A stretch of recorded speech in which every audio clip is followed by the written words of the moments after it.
Почитувам подпредседателе.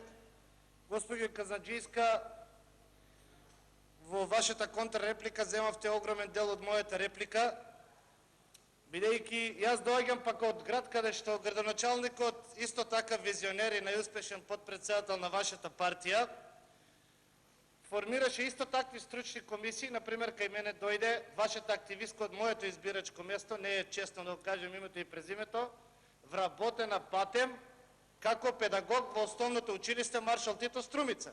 Лично кај мене дома. Исто така, лепач на плакати во вашите штабови во Струмица.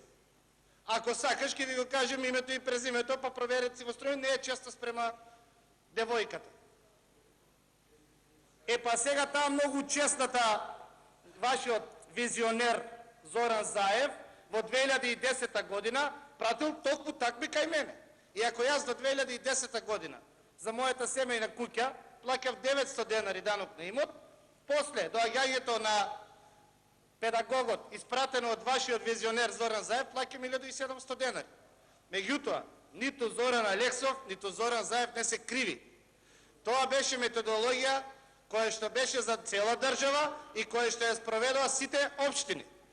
Тоа е до совеста на самиот градоначалник дали ќе избере компетентни луѓе кои што ќе прават проценка на имот или ќе бира луѓе кои што седеле таму по штабовите, па нема како да ги откачи, ги пуштил на терен, како што се случи тоа и во Струмица.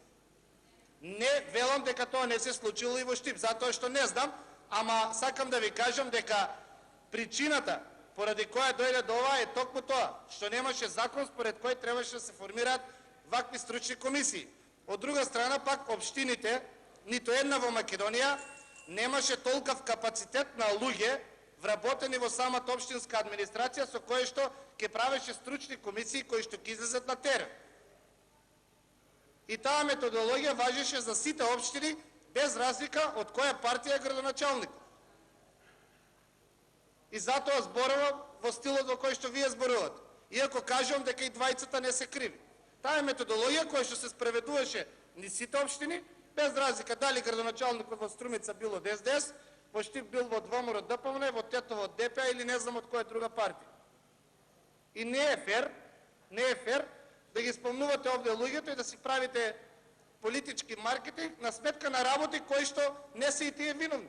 Ниту една општина, ниту Струмица, ниту Штип немаше капацитет да направи стручни комисии. И затоа кај мене дојде исто педагог, психолог, волонтер, вработен од времето на СДСМ, активист во моје избирачко место. Ние не сме Нью-Йорк, се знаеме, во моето избирачко место има 454 гласачи. Се знаеме кои седат со 20 години на кутии од СДС, кои седат од ВМРО ДПМН. И немојте ова, срамно е од ваша страна.